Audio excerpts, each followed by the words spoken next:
Welcome to the first episode of Ask Dr. Scotty. This is Scotty from Strength Rebels, and a little while ago on Facebook I posed the question to the masses, what do you want to know? What do you want to know about fitness and health and rehab, and particularly my interests of strength training in the rehabilitation and physical therapy process?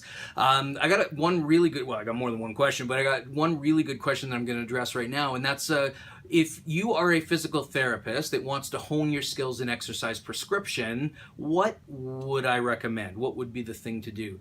This is both an easy and a hard question, actually. The easy part of this is that if you can actually find the type of situation where you can get into a training program yourself, that's the best way you're going to learn. There's some hard things about that, though. One is to find a good coach. Find a good strength coach who can really hone your skills in the major movements particularly. I find that physical therapists in their basic entry-level training tend to be fairly weak in terms of being able to coach things like squats and deadlifts and pressing and pulling at a relatively high level that I think we really should be able to do as physical therapists. So take your cues from a good strength coach. Now that may be hard to find, and you may not be in a situation where that's possible. Certainly you can learn from YouTube videos like the ones that we produce, you can learn from textbooks, but ultimately you have to get out there and train. The reason I say this is that there's a lot of textbook learning that can go on,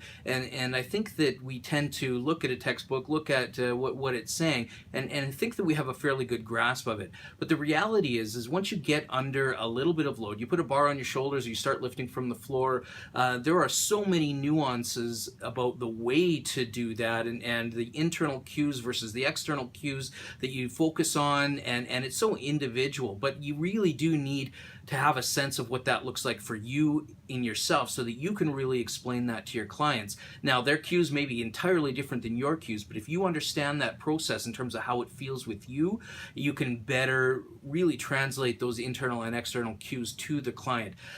Guaranteed, again, what you can do with a light PVC pipe is going to be incredibly different than what you do with a heavy barbell or heavy kettlebell or heavy dumbbells or even a significant amount of tension on a TheraBand.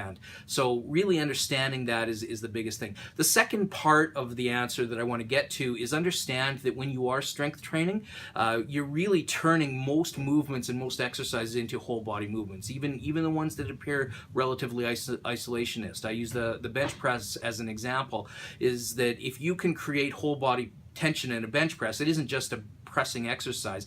And all the arguments around, well, you're on a bench, so that's not functional, and your scapular pinned down, and you're not really engaging your core, and all those things can be really alleviated by developing some whole body tension through the floor. So good pressure with your feet, a nice somewhat extended lumbar arch, good core control, good core bracing, and good scapular position. You turn it into a whole body exercise as an example. And I would do that with pretty much all of the exercises that I would prescribe as a physiotherapist and that I teach my students as a physiotherapist. So that's it for now. If you have any questions related to applying this information to your practice, please shout it in the comments or on social media, and don't forget to subscribe. Talk to you soon.